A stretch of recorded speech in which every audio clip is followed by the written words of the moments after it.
Hello friends, আজি আমি DHS এক্সামৰ প্ৰিভিয়াছ ইয়েৰৰ কুৱেশ্যন পেপাৰৰ এটা কুৱেশ্যন লৈছোঁ এজ ৰিলেটেড প্ৰব্লেম। আগতে আমি age related problems based on ages কৰি শিকি আহিছোঁ। আজি এক্সামৰ পৰা এটা কুৱেশ্যন লৈছোঁ। আহকচোন চাওঁ। Arjun is twice as old as Shreya. 5 years ago, his age was 3 times Shreya's age. What is Arjun's present age? অৰ্জুনৰ বয়স শ্ৰেয়াৰ বয়সৰ দুগুণ। 5 years ago, 5 বছৰ আগত তেওঁৰ বয়স শ্ৰেয়াৰ বয়সৰ 3 গুণ আছিলে। অৰ্জুনৰ বৰ্তমান বয়স উলিয়াব দিছে। আমি ধৰি ল'ম শ্ৰেয়াৰ বয়সটো আমি ধৰি ল'ম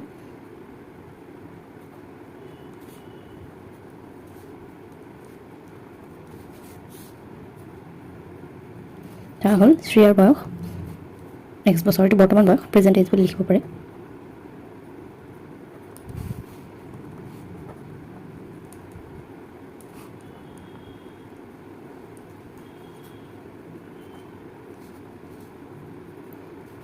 যেহেতু অৰ্জুনৰ বয়স শ্ৰেয়াৰ বয়সৰ দুগুণ বুলি কৈছে,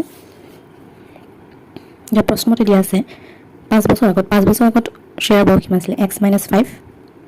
5 বছৰ আগত 5 বছৰ কম আছিলে, গতিকে 5 মাইনাছ হ'ব। আৰু এফালে লিখিছোঁ আমি অৰ্জুনৰ 5 বছৰ আগৰ বয়সটো, বৰ্তমান বয়সটো আহিছে x - 5। এতিয়া এই বয়সটো এই বয়সৰ 3 গুণ আছিল বুলি কৈছে, গতিকে এইটোক যদি আমি 3 গুণ কৰি দিওঁ সমান হৈ যাব।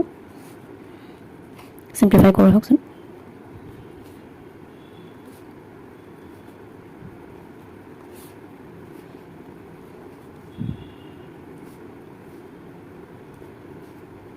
টুৱাইচ এক্সটো আমি এফালে আনিছোঁ, 15টো এফালে লৈ গৈছোঁ, প্লাছ হৈছে এফালে। গতিকে শ্ৰেয়াৰ এক্সটো আছিলে শ্ৰেয়াৰ বয়স, শ্ৰেয়াৰ বৰ্তমান বয়স 10 বছৰ।